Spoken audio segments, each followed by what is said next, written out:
Hi, I'm Sam Sells, and welcome to my podcast, Clean Money. I like to say investing matters, and my show is to talk with everyday folks that are not only creating great success, but making an impact in society and improving the lives of others. That is my mission, and I want to share my stories and others with you. Welcome to Clean Money. Thank you for joining us today for another great episode of Clean Money, where we talk about how we use our time, our efforts, our investments to make this world a better place. I've been pretty excited for a while to speak with JR Butler. You guys have got to hear his story, and you have to hear what he is doing to create a massive impact in veterans' lives. People just like myself who've gone from when you come out of the military and you come into the civilian sector, you kind of start thinking like, who am I and what do I want to accomplish? And it's a unique opportunity as a grown adult to reinvent yourself. So, JR, welcome to the pod. And if you could just tell us all a little bit about yourself and what you guys do. Absolutely. Thanks for having me, Sam. So I'm originally from the Massachusetts area. I really grew up in a high school hockey locker room. My father is a Hall of Fame hockey coach from the area. I'm the oldest of three boys. We all went on to play Division I ice hockey and a little bit after. And both my grandfathers served in the military, and I have several first cousins that were enlisted Marines. And when I got out of hockey, you talked about kind of the struggle that veterans go through. Sports is very similar. You have this thing that's your entire identity and purpose for a huge chunk of your life. And then one day you wake up and you can't say I'm a hockey player anymore, or I'm an Air Force guy, right? So I struggled with the transition in a very real way, and kind of tripped and fell into a sales career. And sales checked a lot of boxes for me that I was looking for, that I didn't even know I was looking for: being on a team, competing every day, choosing a career and a profession that was a meritocracy where I was compensated for my effort and my results. I ended up spending 16 years in sales, 12 of which I was a sales leader, VP of sales, and a chief revenue officer. So most of my career was spent hiring salespeople. And my hiring strategy was really simple: attitude over aptitude. And I looked for people that could use their life experience to tell stories about grit, resilience, teamwork, growth mindset, all the things that are much more indicative of success than personality and intelligence, which are easy to interview, where the other things aren't. So I was a VP of sales at an organization that IBM bought for $2 billion. And my sales team there was like 85% veteran and athletes. So after the company exited, I decided to start this organization. And what we do is we partner with athletic departments and veteran organizations. We put every candidate through a free curriculum. So an athlete or a veteran can come to our program, not pay a single dollar. They get to learn about multiple different high ticket sales careers. And then they basically pick a major, and we foundationally train them to be successful in their first 24 months in that career. And then they're off to the races. And we have about 160 companies across the US that pay us so that they can access our funnel of athletes and veterans, that they know they're kind of de-risking the intangibles that they look for in sales hires, but also getting somebody who's been well trained on the domain that they're hiring for. So it's a really cool business model. We get to help people that need help for free. And then, we also get to make money on the back end by improving sales organizations in multiple different verticals. It's a huge passion of mine, because of my own experience and seeing my family and my cousins go through the transition coming out of the military. And we're growing, and it's great that we're making money, but it's all about the text messages you get from these folks after they get a job that they love and they're surrounded by people like them. It's just a phenomenal opportunity that I'm really grateful for, that I thought of the idea.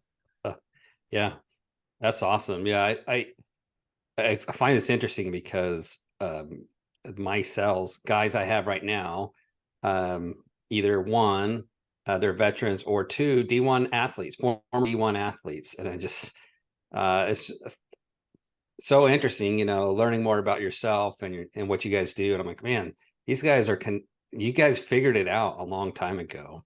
And I kind of fell into this, that the people that we jive well with are those who can get punched in the gut, get back up and keep going, right? Like they just don't ever stop. They don't give up. They don't whine and complain. They just do it.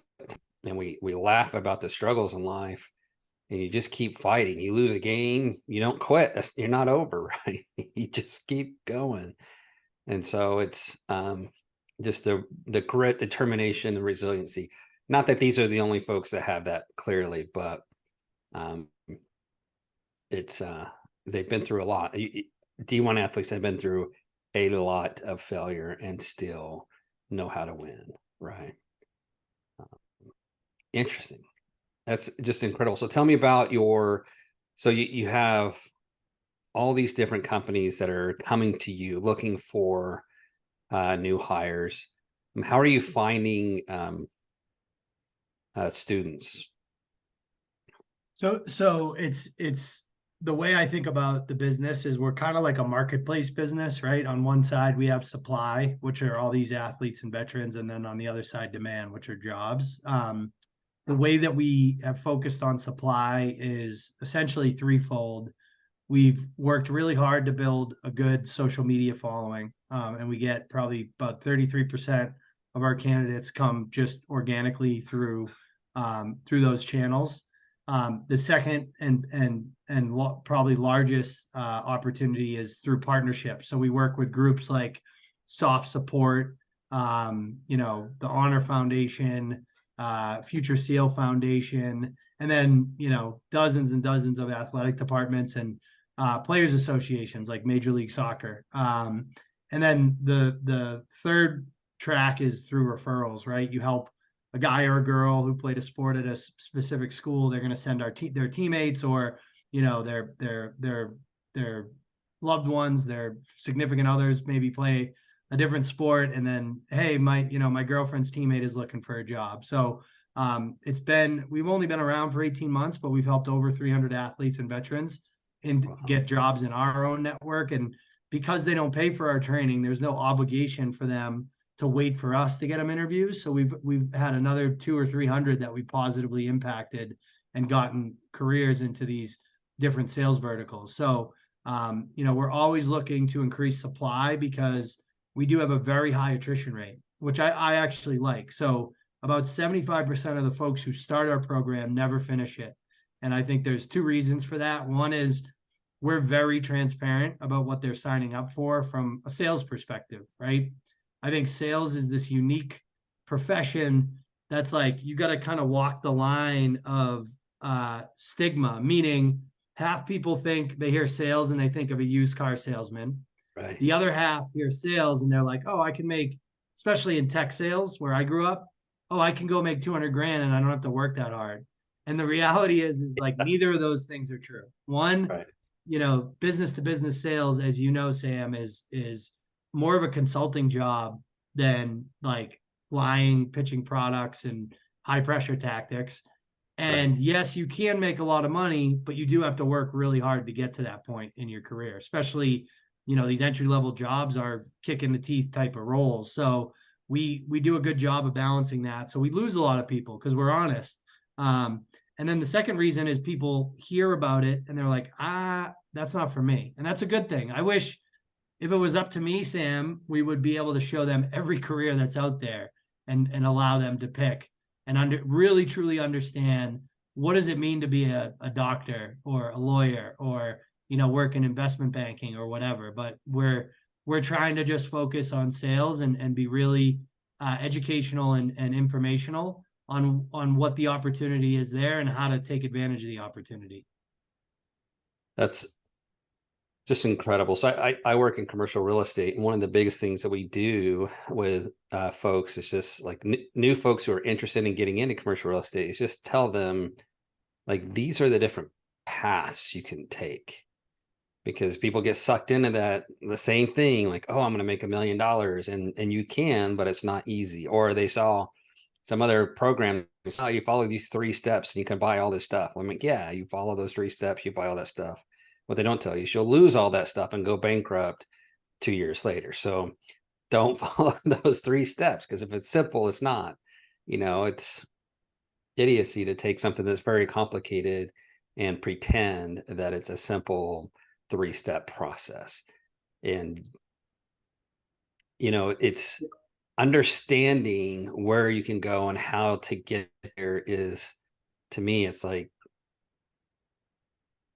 it's such a revelation, and it's so freeing, because once you know where you can go, then you know if this is right for you or not.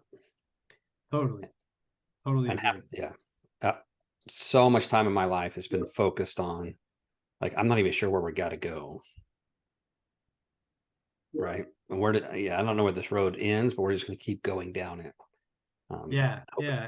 And I think a big piece of it too is when you spend a huge chunk of your life with like this kind of single identity, um, that's really all you know yourself as, right? And part of what we have to do a good job of is giving them an environment where they can like really be introspective and think about, okay, what made you like a really good soldier or a really good athlete? Like, what are those things about you that translated to success as that person? And where do those things show up in corporate America? Right. And that's kind of where, we're constantly iterating on how we help these folks do that. Cause I think that's an important part of the journey. Yeah, absolutely.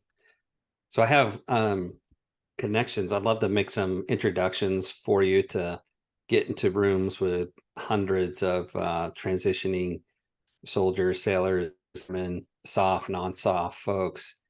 And I found that to be very, very powerful, very fun to talk to that group and talk to them about some of the possibilities on the paths that we go on, and then pump the brakes a little bit afterwards and say, now this is hard work, and it's going to require you to do these things. If that's you, great. If it's not you, great. Now and you can check this off your box as one less thing to think about. Right. And Right. sales is such a powerful path to go down, because you use sales in everything: relationship building, nurturing, um, communicating ideas, getting buy-in, and so forth. It's, extremely, extremely important. I don't think that there is a career out there where at least half of your time is spent convincing, motivating, and persuading people to move, right? Like whether that's like you said, an opinion, it's something as simple as like a doctor needs to convince their patient on a treatment plan. A lawyer needs to persuade a jury or a judge to make a decision that they're representing, right? Like those are obvious ones, but little things like if you're in HR and you hire people, you need to convince your candidates to take the job, right? Right. You're an accountant and you need a new tool. You got to convince your boss to create budget for you to buy that tool that's going to make your job easier. So I think that's part of the thing that people lose touch on sometimes is how important the skills that you learn as a salesperson can be in everyday life, no matter what you're doing. Just getting a reservation at a restaurant, you use sales skills. You know what I mean? Yeah, absolutely. Everywhere, all the time. So in the military, I spent the last 10 years or so working with foreign militaries, with foreign governments, helping them create sustainable healthcare systems. And we had our guys who taught them the tactical stuff, casualty evacuation and so forth. But my role was to work with their leaders and convince them to institute their own policy, to institute their own system, to fund the projects with their own dollars. And it was just sells, sells, sells. We don't think about it that way because we're in the military and we don't sell anything, but you sell stuff all the time. And one of the things that I just found was most powerful is just aligning incentives. When you align incentives, people are more likely to move. Totally. Totally. Well, the guy who runs our veteran programming is he was a 22-year Green Beret, retired as an E9 sergeant major in 5th Special Forces group. And like their entire like battle rhythm is by, with, and through foreign forces, right? So that's something that we talk about a lot with our veterans, is like thinking about how often you're using those skills, because part of the battle when you get out is being able to translate what you did to a civilian like me that's trying to make a hiring decision. And I think that that's part of something that we're getting really good at, which is helping these folks tell their story, because they all could be successful in sales if they have that purpose of, wanting to provide a better life for their families and their future. But if they can't tell the story in a meaningful way, it's not going to resonate with someone who doesn't understand what someone like you did while they were in service. So that's a really important part of what we do too. What's next? I mean, you started this thing 18 months ago. You've already impacted hundreds of lives. You've impacted, I don't know how many companies. And again, those impacts extend and move on from there. So what's next for you guys? Where are you going? So the reason I called the company Shift Group, Sam, was because I grew up in tech, right? And I think tech sales is a great career. Software is eating the world. It's kind of, numbers don't lie, right? The amount of money being spent there. But there's markets that you can go into a sales career and have like a huge impact financially on yourself and your future. And that's really where we want to go, is we want to go into these other industries, commercial real estate being a big target for us. In insurance, employee benefits, staffing and recruiting, like the way we want to build horizontally across verticals is if we know that an athlete or a veteran can get into that industry, have some success and learnings in their first 2 years, and have a path where they can consistently make 6 figures forever. Those are industries that we want to crack into. And from there, it's about, okay, are we doing a good job of educating them on the industry? And then are we doing a good job of getting them ready to be successful? And that's kind of the path that we create, is learn about the industry. It's 3 pieces, I think, that make a successful transition: self discovery, career discovery, and then career upskilling.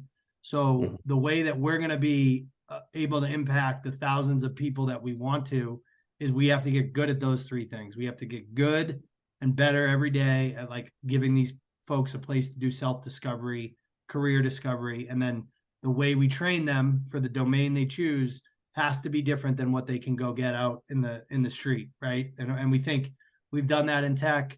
We're starting to do that really well in pharmaceutical and medical device, but I think the sky's the limit on the industries that we target. That's where we want to go. Awesome. Love to help you on the commercial real estate industry. Absolutely. Certainly can do that. We are very passionate about our veterans, and I'm 5'7". I've never was going to be a D1 athlete in anything, right? It just was never, it wasn't in the cards, not in the blood, the genes, just not there. But now that I've been working with them quite a bit and become friends with some of these guys, and I'm just like, man, you guys are incredible. Not just as athletes, but as humans. You're just incredible humans.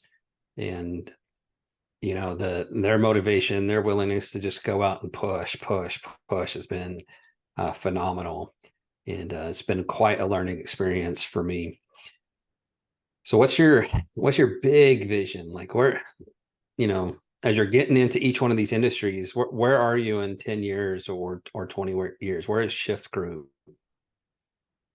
I think one of the things that we really want to emphasize with the programs we work with, right? Whether that's a veteran program or an athletic program, is that having these conversations as early as possible with the folks that are serving or playing sports for you is actually advantageous to the performance that they're going to have on the battlefield, or on the ice, or on the court, or or in the pool, whatever sport it is, right? So we're trying to spend a lot of time and energy on like showing coaches and military leadership that this won't distract people, right? Because I think that's the main concern that we run into when I talk to an athletic director or I talk to somebody in the DoD. The feeling is, well, I need these folks really focused on what their job is. And what we're trying to educate them on is like, if you have a single identity, right? Soldier, athlete, and something goes wrong in that identity, right? Like in sports, it's easy to talk about a lost game, getting cut, getting injured. You're in a position where it's going to have a huge impact on your emotional well-being and your mental health. Yeah. But if that person is already having conversations about what they're going to do when they get out of service or when they get out of sport, it's actually going to improve their well-being, which in turn will improve their performance on the battlefield or on the ice. And there's a lot of data out there that has been captured that proves that, but there's not enough people educated on that. So we see right now, 99% of the people we talk to, Sam, are already out of service or already out of sport. I think in 10 years, if we're successful, shift group is in the conversation when a kid comes on campus their freshman year for a Power 5 Division I football program, or when a SEAL gets through BUDS training and gets their trident. So that's the goal. Like that's the vision, is like we want to be a value add to people, not just when they get out and they're like, they pick their head up and they're like, all right, what am I going to do now? It's like we're having these conversations early on, and we think that that's going to improve the overall performance of the organizations that we work with on the supply side and obviously the demand side. Yeah. Awesome. So this, no doubt, this has not been super easy for you. And we're here, we're talking about teaching people about success. Tell me about, some of the struggles you've had getting Shift Group off the ground. And what's your biggest struggle right now? So I would say, as a business, we were pretty successful, like financially, right from the jump. It's bootstrapped company. I never really came out of pocket at all. We were driving revenue from the jump, and a lot of that comes from my background as a salesperson and a sales leader. Yeah. But as you know, right, as businesses do two things: they make products and they sell products, and everything else around it supports those two functions. I'm really good at the first function of selling something. We are in the process of transitioning to a software business where we have a portal and we charge a subscription. That's been a huge struggle for me because I've never built software before. And I've also, my entire career, have had like an operations person next to me telling me like, hey, you're doing it this way, JR. It's more efficient to do it this way.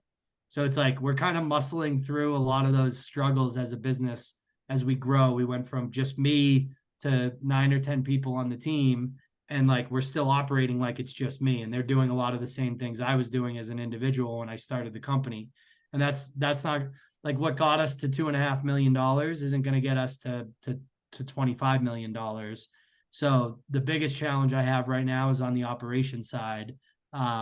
Because if we get good at that, it's going to allow us to scale. And that's been a huge challenge for me. Like a lot of the stuff that a CEO does, like operationally, is like we call it a backhand, right? Like in hockey, I can take a wrist shot. I'm not good at backhands. So it's an unnatural stroke for me. So I think that's right now, our biggest challenge in our business is like scaling efficiently. The problem that you have is like, if you're good at making money, you can just throw money at problems. And that's not like, in 5 years when we actually want to take outside capital or whatever, they're not going to like that. It's like, yeah, you're making $10 million, but you're spending $10 million. Like that's not a good business, right? So that's, I think for me, the biggest challenge is identifying that partner that I can bring into the business that can do all the stuff that I'm not good at. And I'm ready for that, like ASAP. That's awesome. I think, you may find that partner in that group of people that you're already working with, right?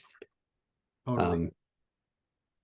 1999, there's an interview between Jeff Bezos and on late night TV, and he talks about how Amazon is making billions of dollars, but they're losing billions of dollars every year because they're throwing money at all their problems. They're just tackling everything with cash. And I mean, shortly after that, you have the dot-com burst and a bubble burst, and then a lot of people just fell, but they kept muscling through it. And of course, nobody doubts where they are today, and you can't live life without Amazon right now, which is fantastic, which is exactly where you want to be, right? You want schools to not live life without shift group there for their athletes, right? You don't want any premier program in the military to live without shift group there to take care of, the future of their high performance assets, right? Right on. Exactly right. Amazing. So as you're going, so you're doing software as a service, is that right? You're gonna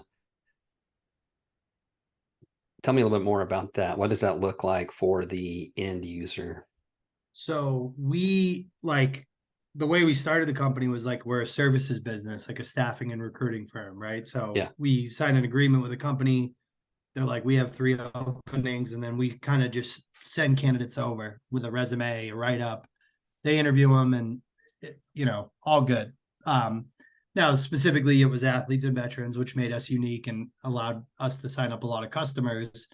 But from a differentiation perspective, right, in that model, our only difference is the people that we're putting forward. So what we did was we took some of the profit that we made in the first 18 months, and we actually self-funded a software portal. So what happens now is candidate logs in, and all the curriculum and the path that they have to take is right there within the platform. And as they're going through the training, they're creating assets that are landing on their profile. At the end of the training program, a company logs in and they can see this candidate completed training. They live in, XYZ city and XYZ state, and they can actually watch the content that the candidate created throughout the process. So in tech sales, they can watch the candidate do a cold call. They can watch the candidate present a cold email. They can watch the candidate present their 30, 60, 90-day plan for their first quarter if that company decides to hire them. So what we've done now is not only disrupted the type of people that these companies are recruiting, but the way they are recruiting them. So now, instead of getting a resume and having to go through a long interview process, they can skip a couple steps, right? They can skip that screening call, and they get really transparent access to where that candidate is on their skill and knowledge development curve, right? And in an entry level role, if someone from shift group's done 40 hours of work, they're going to be, probably 3 to 6 months ahead of the candidate that company meets at a career fair at a college, right? Yeah. And attrition in entry level sales, I'm sure this, is 3 times higher than any other industry. Like, it is an industry that turns over a lot of people because a lot of people follow the promise of a lot of money, and then they get into it and they're like, man, cold calling sucks. Yeah. So those people are figuring that out in our program. By the time a company is getting in front of a candidate, that candidate's bought in. Like, this is what they're going to do. This is what they've learned. And I get a really good insight to where that candidate's at in their process. So that's kind of how we're going to deliver on the promise of not just helping athletes and veterans transition, which is kind of our core mission. The second part of our mission is improving the way that companies do entry-level sales hiring, because I think it's broken, because I've experienced it for 15 years. I know it's broken. I'm pretty good at interviewing. I'm pretty good at asking questions, and I'm wrong 40% of the time as a sales leader, right? And everybody is. So we Yeah. think that we can improve that attrition rate significantly and bring it down towards the rest of other industries, which are more in like the 10 to 13% range. Yeah. As a person who was hired and fired, we've found that some people interview incredibly well, but they're terrible at work. They won't work, they're entitled, or they just don't know, or they fake the entire interview. I mean, we hired an accountant one time who did not know how to put a balance sheet together. I'm like, how is this possible? Like, oh, you supposedly have a master's in accounting and blah blah blah. And then at the end of the day, it's like, brother, I hired you because I need someone who knows more than me about accounting. And I'm not an accountant, so I'm sorry. You interviewed incredibly well, right? Just blew the socks off of everybody. Now, on the other hand, there's people who interview terribly and they are incredible. Yep, It's just, absolutely. Yeah. And the other thing, Sam, to think about is like the way, like right now, a lot of companies will post a job online and then they have like our AI, that like an applicant tracking system that will automatically disqualify, 70% of those candidates. My veteran coordinator is a great example, right? I've talked about his military service record is ridiculous. He mhm. interviewed with 45 companies for an entry level tech sales job, which is like $50,000 to $60,000 base salary. And before he got a job offer, this is a guy who's like literally like, I don't need to tell somebody who knows what an E9 sergeant major is like able to Yeah. accomplish. And Oh you've got man, a 25-year-old HR person being like, well, this person doesn't know salesforce.com. They've never used it. So we're not gonna even interview them. It's ridiculous. So we got to fix that too. yeah, it's ridiculous. An E9, especially at a fifth special forces group or any of the SFGs. I mean, just any of the groups, just hire them because they're going to be incredible. Right. Right. Period. Now, Exactly. can you handle them? That's the question. That is the question for sure. And I think personalities matter, cultures matter big time. I think there's two things that um, veterans and athletes have in common that isn't talked about a lot, which is team, like they're teammates, right? Like team Yeah, is important to both of them. So if you don't have a really strong team culture, that's a huge issue, right? If it's a yeah, bunch of individuals trying to be successful themselves, that's not going to play well with an athlete or a veteran. And then the second thing is the exposure that you get having a background like yourself or mine to great leadership. Like we understand what a great leader looks and sounds like. Unfortunately, in certain industries, especially in tech, there's been a lot of growth and a lot of venture. Um, and then that means there's been a lot of watering down of talent at the leadership level. So those people don't play well with poor leadership. So those are two things that we try to identify for our candidates before we go in. Do you have a team culture? Give us an example. Tell us about, we meet leaders, we interview leaders. We want to know that they're the type of leaders that these people are going to respond to. Because if they aren't, it's bad for both sides. It's not going to work. that's it. That's it. I found that at least our guys who come out of this, like it's, hey, here's my vision. You tell me like, how do you want to get there? Right. Or do I need to change that because we need to adjust fire? The guys on the ground are the ones you need to listen to and trust, not the ivory tower. We work with institutions, like institutional investors, well pedigreed, got the Harvard degree and everything, and they're always know best. And you're like, hey, we've already tried that. This is not going to work here. No, we're going to do it again. Like, okay, and it fails again. You're like, see, I told you. So now that we've wasted 4 months on this, can we move on? Yeah, totally. Because just trust the guy on the ground. I'm telling you, like, listen to the guy on the ground. They know. Totally. Those types of folks get uncomfortable when it can't be read on a spreadsheet, and sometimes things aren't on spreadsheets. No, they're not. Yeah, they're not. How do you quantify this? Right, you don't, but it's a key ingredient to the success there. And so it's, yeah. So I've got lots of questions for you after the pod because I want to get you connected and tied in with some folks that I think will be just fantastic resources for you. And then send over even some of my guys and their others who D1 athletes who have come into sales and been successful at sales, and as well as veterans. One of the guys on my team, I mean, he pumps out like 200 calls a day. 200 calls a day. I was like, man, you are a machine. you know, just just a machine. Fantastic, right? Just and he's never had education in sales. He's just like, I need to make some money. So I need to make as many calls as I can. And that initiative and drive, you don't get from the, well, I clock in at 9 and I clock out at 4:30. I take my 30-minute lunch break. I'm a union worker, so I have my 3 15-minute breaks every hour, hour and a half.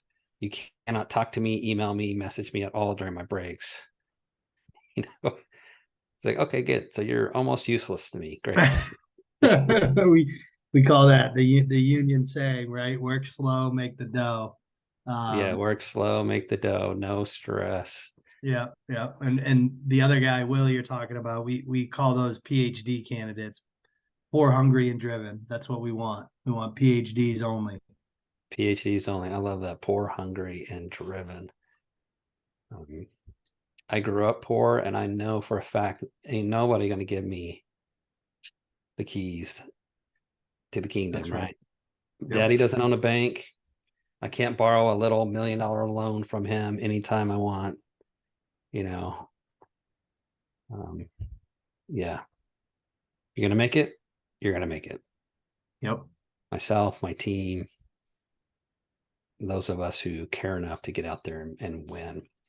What I love about what you're doing is it's impact driven. Like you are creating impact, significant impact, and you're driving value and profit at the same time.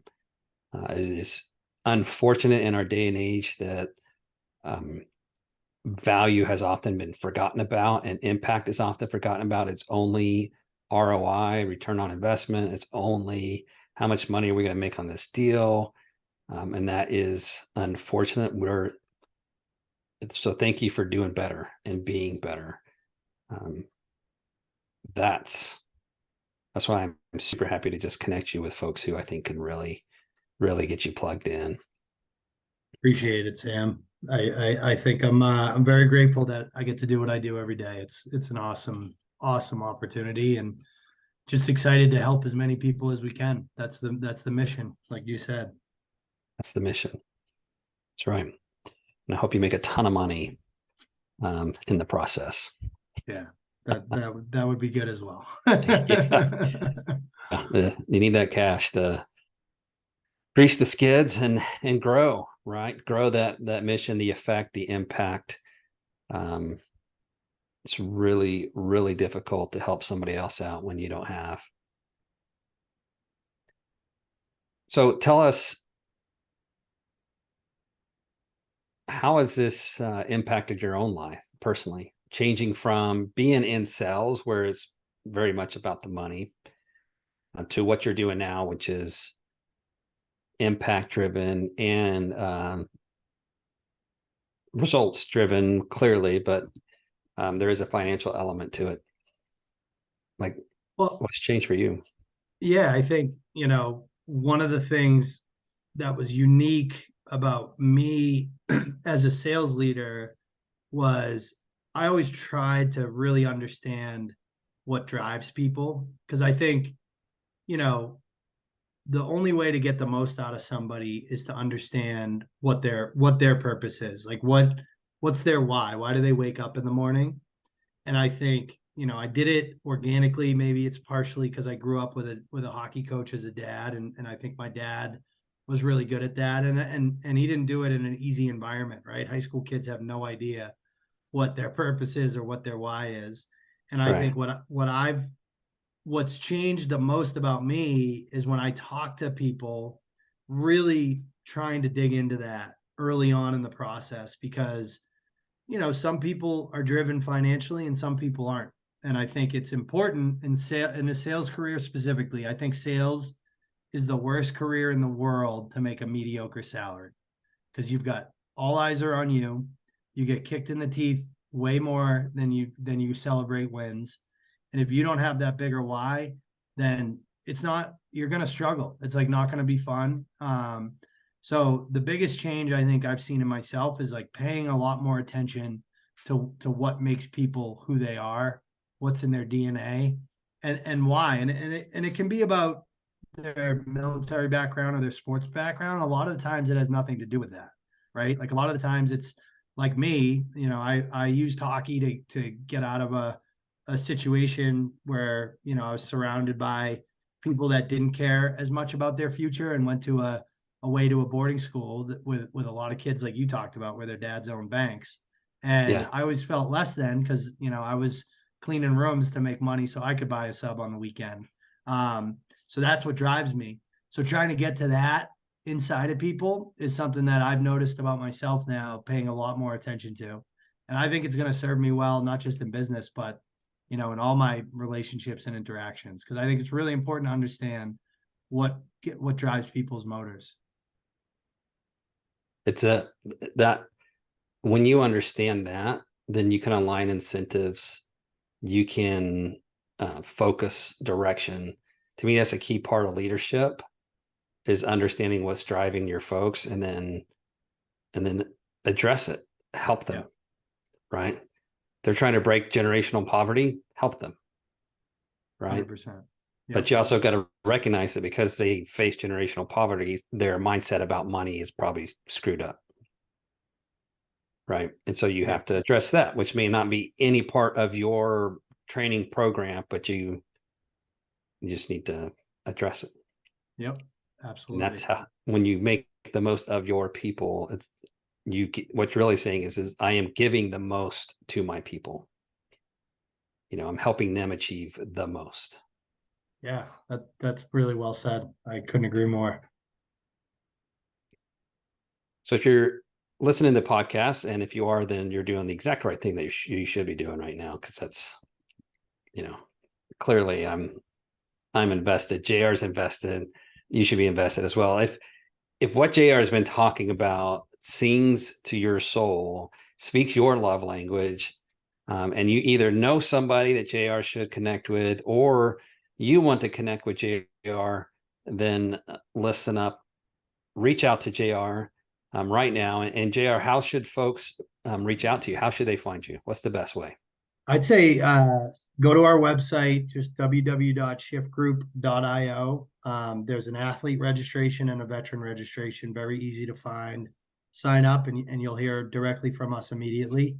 And then people can find me directly, personally, right on LinkedIn. Just search JR Butler and connect with me. And I'm happy to help myself or point you in the right direction with one of our resources to get you going into the program. And if there's any curiosity at all, it's worth it to dig in. Like I said, there's no cost, no obligation. It's educational, 100% educational for you. And we'll try to do our best to point people in the right direction. JR, thank you for being on the call today. I just got to say, man, thanks for what you're doing. I really appreciate it. I wish I would have found you 5 years ago when I was going out and becoming a commercial real estate guy. I needed to learn sales on the outside of the military, just the spend, the little bit of a difference. And I would have soaked up those classes for sure. Because even if you're not going into sales, you need to know sales. You have to understand sales, particularly if you want to be an entrepreneur. If you be an entrepreneur, holy smokes, you're not going to do anything but sales, period. So get on the bandwagon, folks. Like, just do it. And for those of you who are thinking about a big shift in your lives, maybe Shift Group is the one for you. So reach out and find out if that's a good connector. So thank you for joining the pod. I'm excited about connecting you to where you can get in front of 500 plus veterans on a regular basis. And brother, thank you. Thank you, Sam. Awesome conversation. I appreciate you having me. Absolutely.